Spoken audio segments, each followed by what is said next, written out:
Class 9 کے syllabus کے حوالے سے یہ دوسرا لیسن ہے، اللہ تعالیٰ اور اس کے رسول صلی اللہ علیہ وآلہ وسلم کی محبت و اطاعت۔ اس لیسن میں 3 سوال ہیں۔ پہلا سوال ہے اللہ تعالیٰ کی محبت سے کیا مراد ہے؟ رسول اللہ صلی اللہ علیہ وسلم کی اطاعت کیوں ضروری ہے؟ قرآن مجید کی کسی ایک آیت کریمہ کے حوالے سے ختم نبوت کا مفہوم واضح کریں۔ ہم پہلا سوال پہ ابھی بات کرتے ہیں، اللہ تعالیٰ کی محبت سے کیا مراد ہے؟ اللہ تعالیٰ کی محبت ہے کیا؟ انسان محبت کیسے کرتا ہے؟ یہ ایک فطری سا تقاضا ہے کہ محبت کہنے، کرنے یا بتانے سے نہیں ہوتی۔ یہ انسان کے اندر فطری سا ایک جذبہ ہوتا ہے، جو دوسری کو دیکھتا ہے اس کو پسند آ جائے یا ناپسندیدگی ہو جائے۔ ایک فطری سی بات ہے کہ اگر کسی کہنے سے کہا جائے کہ جی تم مجھ سے محبت کرو تو مجھ سے، تو ایسے محبت نہیں ہوتی۔ مفادات تو حاصل کیے جا سکتے ہیں لیکن محبت وہ نہیں ہوتی۔ وہ انفارمیشن پہ کہ تمہیں یہ فائدہ ہوگا، وہ فائدہ ہوگا، وہ فائدہ ہوگا، سارے فوائد بتا کے انسان اپنی مجبوریوں کو دور کرنے کے لیے، اپنی کمزوریوں سے جان چھڑانے کے لیے تو کرتا ہے، اس کے آگے پیچھے رہے گا، لیکن یہ محبت یہ نہیں ہوگی۔ محبت تو وہ ہوتی ہے کہ جب ہو جائے تو پھر انسان اس کے اوپر جان فدا کر دے۔ مفادات نہیں ہوتے محبت، اور جہاں مفادات آ جائیں وہاں محبت نہیں ہوتی۔ لیکن یہاں یہ ساری بات یاد رکھیے، اللہ تعالیٰ سے محبت کے معاملے میں تو یہ ذہن نشین کر لینی چاہیے کہ ہمارے جتنے بھی ممکنہ مفادات ہیں یا ہو سکتے ہیں، سوائے اللہ کے کوئی دوسرا پورا کر ہی نہیں سکتا۔ ہر مفاد، اگر کوئی بندہ دیکھو اگر کوئی اس کو مشکل پیش آئی ہے، اب یہ اللہ اللہ کرنے لگا اور جب نہیں ہوتی تو بھاگ جاتا ہے۔ دیکھیں، یہ ایک تھنکنگ تھیوری ہے صحیح، لیکن اللہ تبارک و تعالی جل شانہ کی ذات گرامی قدر کے ساتھ یہ تھیوری کام نہیں دیتی۔ کیوں؟ اس لیے کہ ہر ضرورت کو پورا کرنے والا اللہ ہے۔ جو اللہ کو مانتے ہیں اللہ تعالیٰ انہیں بھی رزق عطا فرما رہا ہے، اور جو نہیں مانتے ان کو بھی رزق عطا فرما رہا ہے۔ جو مانتے ہیں ان کو اس دنیا میں بھی عزت بخشی اور آخرت بھی عزت والی ہوگی، اور جو نہیں مانتے ان کے لیے دنیا ہے آخرت میں کچھ بھی نہیں ہے۔ اب آپ دیکھیں کہ حضور اکرم صلی اللہ علیہ وآلہ وسلم سے صحابہ کرام نے عرض کی کہ یا رسول اللہ صلی اللہ علیہ وآلہ وسلم، قریش حاجیوں کی اتنی خدمت کرتے ہیں، کیا یا رسول اللہ ان کو آخرت میں بھی کچھ ملے گا؟ تو آپ صلی اللہ علیہ وآلہ وسلم نے فرمایا ان کا آخرت پر یقین ہی نہیں ہے۔ مطلب کیا ہوا کہ جن کا یقین ہی نہیں تو ان کو کیا ملے گا؟ یہ دنیا میں جو کر رہے ہیں وہی ہے، وہ اور کچھ نہیں ہے۔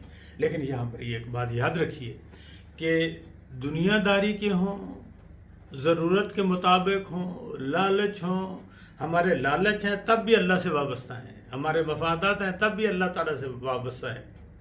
ہر سارا کچھ، زندگی کا ہر لمحہ، زندگی کی ہر خواہش، زندگی کی ہر ضرورت وہ میرے پروردگار کے در رحمت سے، در عطا سے ہی پوری ہوتی ہے، کوئی دوسرا نہیں ہے۔ بندے میں تو اتنی طاقت ہی نہیں ہے کہ وہ اپنے لیے کوئی اپنی ضرورت پوری کرنے کی صلاحیت ہو اس کے اندر نہیں۔ بندے کا حال تو یہ ہے کہ اپنی مرضی سے کھانا چاہتا ہے، بہت کھانا چاہتا ہے، لیکن زیادہ نہیں کھا سکتا، تھوڑا سا ہی کھاتا ہے، اور کھا لیتا ہے مرضی سے، پسند سے کھا لیتا ہے، لیکن اس کو ڈائجسٹ ہی نہیں کر سکتا۔ یہ اس کی مرضی سے ڈائجسٹ نہیں ہونا، ڈائجسٹ بھی اس کے سسٹم سے ہونا ہے، اور وہ سسٹم صرف اللہ کا حکم مانتا ہے، بندے کو حکم نہیں مانتا۔ اس لیے تمام تر مفادات بھی اللہ پورے کرتا ہے، تمام تر ضروریات کا پورا کرنے والا بھی ہے۔ دیکھیں، اس سے محبت کیوں نہ کی جائے کہ جس نے پیدا کر دیا، نہیں تھے تو پیدا کر دیا، جب پیدا کر دیا تو مزید کرم یہ فرمایا کہ دیکھنے کے لیے آنکھیں عطا فرمائی، سننے کے لیے کان عطا فرمائے، سانس لینے کے لیے ناک عطا فرمائی، اپنے دل کی بات کہنے کے لیے زبان عطا فرمائی، پرسنالٹی عطا فرمائی، سارا کچھ تو اللہ نے عطا کیا، تو اب اس سے محبت کیسے نہیں کرو گے؟ جاننے کے باوجود اس سے محبت نہیں کرنا چاہتے کہ جس نے سارا کچھ کر دیا اور سب کچھ بنا دیا ہے اور بنا سنوار کے تمہارے آگے رکھ دیا. اس کی نعمتوں کو دیکھو تو اللہ تعالیٰ نے والدین عطا کیے جو اولاد پر زندگی قربان کرنے کے لیے تیار ہے. اللہ تعالیٰ نے اپنی ساری مخلوق اپنے ایک بندے کے لیے پیدا کی ہے. آپ دیکھیں جتنی فیکٹریاں لگی ہوئی ہیں، جتنے کاروبار ہو رہے ہیں، جتنے بزنس ہو رہے ہیں، جو نئی چیز آ رہی ہے، یہ ختم ہو رہی ہے، جو کچھ ہے ہر چیز ایک بندے کے لیے تو ہو رہا ہے سارا کچھ.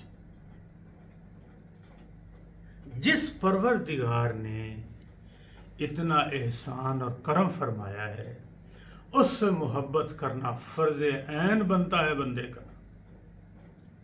آپ دیکھ لیں ایک آنکھ میں تکلیف ہو جائے، نظر آنا بند ہو جائے تو آدھی دنیا نظر نہیں آتی. زبان پہ کوئی بیماری ہو جائے، کوئی چھوٹا سا دانہ نکل جائے تو کھانا نہیں کھا سکتا. پاؤں میں تھوڑی سی کوئی چوٹ لگ جائے، کانٹا چپ جائے تو چل نہیں سکتا. اور وہ پروردگار ایسا ہے کہ اس نے ان سارے مسائل اور مشکلات سے بچنے کا شعور بھی بخشا، دماغ بھی بخشا. آپ دیکھیں کہ انسان پیدا ہوا زمین پر، آسمانوں سے اور آسمانوں سے آگے بھی پہنچا، لامکان تک چلا گیا.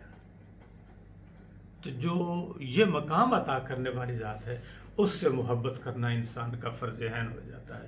اگر محبت نہ کرے تو یہ انسان کی اپنے ساتھ دیانتداری نہیں ہے، بلکہ اس نے اپنے آپ کو دھوکے میں رکھا. رسول اللہ صلی اللہ علیہ وآلہ وسلم کی اطاعت کیوں ضروری ہے؟ یہ دوسرا سوال ہے دوسرے لیسن کا، کہ آپ صلی اللہ علیہ وسلم کی اطاعت کیوں ضروری ہے، پیروی کیوں ضروری ہے. اب یہاں پر ایک ہم بات کرتے ہیں کہ رسول اللہ صلی اللہ علیہ وسلم کی تھوڑا سا لفظ تبدیل کرتے ہیں کہ اطاعت کرنا کیا ضروری ہے، کیوں ضروری ہے، اور اس کی ضرورت ہی کیا ہے اگر یوں کہیں. اب بات سنیے اس کو کھول کے بات کو. رسول اللہ کی اطاعت کیوں ضروری ہے؟ اب اس کو تھوڑا سا ہم ہسٹری کی طرف جاتے ہیں کہ اللہ تبارک و تعالیٰ جل شانہ نے جب حضرت آدم علیہ السلام کو تخلیق فرما کر قیامت تک آنے والے جتنے روحیں تھیں سب کو تخلیق فرمایا اور کریٹ کیا، تو اس کے بعد ساری ارواح کو بلایا اور بلا کر اللہ تعالیٰ نے پوچھا ان سے، الستُ بربکم، کیا میں تمہارا رب ہوں؟ تو تمام روحوں نے کہا ہاں ہاں، کیوں نہیں، تو ہمارا رب ہے. اللہ تعالیٰ نے اپنے ذکر سے اس جلسے کو شروع کیا اور اسی ذکر پر ہی یہ جلسہ ختم ہوا. پہلا جلسہ اللہ کے ذکر سے شروع ہوا، اللہ کی یاد سے شروع ہوا. عالم ارواح میں کیا میں تمہارا رب ہوں، یعنی میں تمہارا پالنے والا ہوں، تمہاری نشو و نما کرنے والا ہوں، تمہارا کریٹر میں ہوں. تو سب نے کہا ہاں تو ہی ہے اور کوئی دوسرا نہیں ہے. تو اللہ تعالیٰ نے فرمایا اس کے اوپر قائم رہنا، اس بات پہ یاد رکھنا. اور یہ معاہدہ، یہ گفتگو تمام ارواح نے رسول اللہ صلی اللہ علیہ وآلہ وسلم کی امامت میں کی، یعنی کہ آپ امام تھے اور تمام روحیں آپ کے پیچھے صفیں بنا کر کھڑی ہو گئیں. تو اللہ تعالیٰ نے یہ عہد لیا. اب اس کے کچھ عرصے کے بعد ایک دوسری میٹنگ ہوئی جس میں اللہ تعالیٰ نے صرف انبیاء کرام علیہ السلام کی ارواح مبارکہ کو بلایا. یعنی کہ پہلے جلسے میں تو تمام ارواح موجود تھے، انبیاء بھی موجود تھے، صلحاء بھی موجود تھے، سارے موجود تھے، پورے قیامت تک آنے والی ساری ارواح موجود تھی. لیکن اس دوسرے میثاق میں صرف انبیاء کرام علیہ السلام تھے. ان میں سے 5 اولو العزم پیغمبران کے اللہ تعالیٰ نے نام لے کر پورے سلسلہ نبوت کو بیان فرما دیا. وہ آئے اور سب سے پہلے اللہ تعالیٰ نے جب ان سے میثاق لیا، عہد لیا، تو سب سے پہلے حضور صلی اللہ علیہ وآلہ وسلم سے عہد لیا، پھر اسی طرح حضرت عیسیٰ علیہ السلام سے، پھر موسیٰ علیہ السلام، اور پھر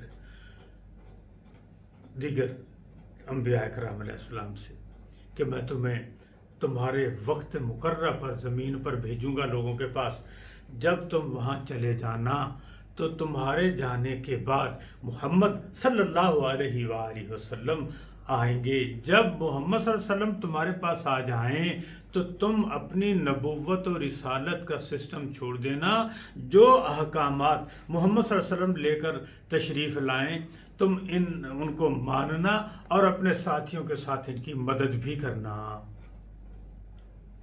تمام انبیاء کرام نے معاہدہ کیا کہ ہاں ٹھیک ہے یا اللہ جیسے تیرا حکم ہے ہم اس پر عمل کریں گے. 1,24,000 پیغمبر تشریف لائے. ہر کوئی اپنے اپنے دور میں آیا، اپنے وقت معینہ میں آیا. ایک وقت میں کئی انبیاء بھی موجود تھے، لیکن سب سے آخر میں رسول اللہ صلی اللہ علیہ وآلہ وسلم تشریف لائے. اور ہر آنے والے نبی نے رسول کریم صلی اللہ علیہ وآلہ وسلم کی بشارت دی کہ وہ تشریف لانے والے ہیں. تورات، زبور، انجیل میں خبریں موجود ہیں، تو سب تشریف لائے تو خبریں دیتے رہے. اور آپ صلی اللہ علیہ وسلم سب سے آخر میں تشریف لائے. دیکھیے یہاں پر ایک اہم ترین بات بتاتا ہوں کہ رسول کریم صلی اللہ علیہ وسلم تشریف لائے، یعنی کہ 1,24,000 یا کچھ کم بیش ہو سکتا ہے تو جتنے لوگ تشریف لائے ہم سب کو اللہ کا سچا نبی مانتے ہیں. لیکن رسول اللہ کے بعد کوئی نبی نہیں آیا، اس لیے کوئی ہے ہی نہیں. اور بہت سارے جھوٹے نبی بعد میں پیدا ہوئے، سب جھوٹے کذاب ہیں. رسول اللہ کے بعد نبوت کا سلسلہ ہی اللہ تعالیٰ نے ختم فرما دیا. کوئی نبی نہیں آئے گا، قیامت تک رسول اللہ صلی اللہ علیہ وسلم کی نبوت ہی چلے گی. اب سوال سمجھیے، اب اس میں اطاعت کی ضرورت کیا ہے؟ رسول اللہ صلی اللہ علیہ وسلم کی ضروری کیوں ہے اور ضرورت کیا؟ ضرورت یہ ہے کہ رسول اللہ صلی اللہ علیہ وآلہ وسلم نے ہمیں اپنے رب کی مرضی کے مطابق زندگی گزارنے کا سلیقہ سکھایا. اللہ تعالیٰ نے ہر بندے کو پیدا فرمایا، زندگی عطا فرمائی، فہم عطا فرمایا، شعور عطا کیا، اچھے برے کو سمجھنے کی صلاحیت عطا فرمائی، اور پھر اس دنیا میں رہنے کے لیے، تربیت کرنے کے لیے رسول اللہ صلی اللہ علیہ وسلم کو بھیجا. اور رسول اللہ صلی اللہ علیہ وسلم وہ تربیت کرتے ہیں کہ جیسی اللہ تعالیٰ نے فرمایا. اور اللہ تعالیٰ نے کسی بندے کو فضول پیدا نہیں فرمایا، بیکار نہیں پیدا فرمایا کہ ہم ہی آئے اور ایسے ہی چلے گئے. نہیں، ایسا نہیں، بلکہ ہر ایک بندے کے لیے لازمی ہے کہ جس کو اس دنیا میں بھیجا گیا ہے وہ اللہ کی مرضی کے مطابق اس دنیا میں زندگی گزارے. اگر اس کے مطابق زندگی نہیں گزارتا تو وہ پھر زندہ رہنے کا اس کو کوئی حق نہیں ہے. کیوں؟ کہ وہ معاہدے کے خلاف کام کر رہا ہے. آپ دیکھیں، آپ کسی آدمی کو اپنا نمائندہ بنا کر بھیجیں کہ جہاں فلان جگہ پر میری طرف سے بات کرو، اور وہ بندہ جا کر اپنی وہاں کرنے لگ جائے تو پھر کیا ہوگا؟ کچھ بھی نہیں ہوگا، غلط ہو جائے گا سارا کام. اللہ تعالیٰ نے اس کائنات میں ہر بندے کو اپنی مرضی کے مطابق زندگی گزارنے کا سلیقہ دے کر نہیں بھیجا. یہاں صرف بھیجا ہے وہ سلیقہ رسول اللہ صلی اللہ علیہ وسلم کے ذریعے سے ہمیں ملا ہے کہ ہمارا پروردگار کیسے چاہتا ہے کہ ہم زندگی کیسے گزاریں، تو وہ رسول اللہ صلی اللہ علیہ وآلہ وسلم کا طریقہ ہے. اس لیے رسول اللہ صلی اللہ علیہ وسلم کی اطاعت لازمی ہے، ہر بندے پر پیروی لازمی ہے کہ رسول اللہ صلی اللہ علیہ وسلم کو پتہ ہے کہ زندگی کیسے گزارنی ہے، اللہ کیسے چاہتا ہے کہ بندہ کس طرح سے زندگی گزارے، وہ رسول اللہ کو پتہ ہے. اور پھر رسول اللہ اسی طریقے سے ہمیں زندگی گزارنے کا طریقہ سکھاتے ہیں. آپ صلی اللہ علیہ وسلم سونے، اٹھنے، چلنے، پھرنے، لین دین، اپنوں سے، پرایوں سے، رشتہ داروں سے، محلے والوں سے، ملک والوں کے، چھوٹے بڑے کے آداب، والدین کے آداب، سارے کچھ سکھاتے ہیں آپ صلی اللہ علیہ وسلم. اس لیے ہم پر لازم ہو جاتا ہے کہ ہم رسول اللہ صلی اللہ علیہ وسلم سے محبت بھی کریں، ان کی اطاعت بھی کریں. کیوں؟ کہ انہیں کی اطاعت کرنا ہی اصل میں اللہ تعالیٰ کی اطاعت ہے. اللہ تعالیٰ نے ارشاد فرمایا، تم میں سے جو بندہ یہ چاہتا ہے کہ اللہ تعالیٰ اسے اپنے محبوب بنا لے، تو اللہ تعالیٰ نے ارشاد فرمایا، ان کنتم تحبون اللہ فاتبعونی یحببکم اللہ، کہ تم میں سے جو چاہتا ہے کہ اللہ تعالیٰ تم سے محبت کرے تو اے ایمان والو تم پھر کیا کرو کہ تم رسول اللہ صلی اللہ علیہ وسلم کی اطاعت کرو، پیروی کرو، آپ کی سیرت طیبہ پر عمل کرو گے۔ جب تم رسول اللہ سے محبت کرو گے، ان کی زندگی کی پیروی کرو گے، تو اللہ تعالیٰ تمہیں اپنا محبوب بنا لے گا۔ اور اللہ کا محبوب اور پسندیدہ بننے کے لیے لازمی ہے، فرض عین ہے کہ ہم رسول اللہ صلی اللہ علیہ وسلم کی اطاعت کریں۔ اس لیسن کا تیسرا سوال یہ ہے کہ قرآن مجید کی کسی ایک آیت کریمہ کے حوالے سے ختم نبوت کا مفہوم واضح کریں۔ مفہوم سے مراد یعنی جس کو پڑھ کر آپ کے دل میں یہ فہم، یہ شعور، یہ سینس ڈیولپ ہو جائے کہ نبوت کیا ہے اور کہاں پر ختم ہوئی ہے، اور آپ صلی اللہ علیہ وسلم کے بعد نبوت نہیں ہے۔ ایسی آیت کریمہ کہتے ہیں بتائیں کہ جن کو پڑھ کر یہ سینس آپ کا جو ہے نا ڈیولپ ہو جائے کہ رسول اللہ پر نبوت ختم ہوگی، اس کے بعد اب کوئی نبی نہیں، وہ آیت کریمہ۔ تو اللہ تبارک و تعالیٰ جل شانہ نے ارشاد فرمایا، آپ صلی اللہ علیہ وآلہ وسلم پوری انسانیت کے لیے ہدایت بن کر تشریف لائے۔ آپ کی تشریف آوری سے ہدایت کا سلسلہ اپنے اتمام کو پہنچا اور اختتام کو بھی۔ حجۃ الوداع کے موقع پر آپ صلی اللہ علیہ وآلہ وسلم نے ارشاد فرمایا، الیوم اکملت لکم دینکم واتممت علیکم نعمتی وردیت لکم اسلام دینا۔ اللہ تعالیٰ نے فرمایا کہ محبوب صلی اللہ علیہ وآلہ وسلم، آج میں نے تمہارے دین کو مکمل کر دیا، تم پر اپنی نعمتیں تمام کر دیں اور تمہارے لیے اسلام کو بطور دین پسند فرمایا۔ نے پاک کی ہدایت کا سلسلہ جاری تھا، وہ مکمل ہو گیا۔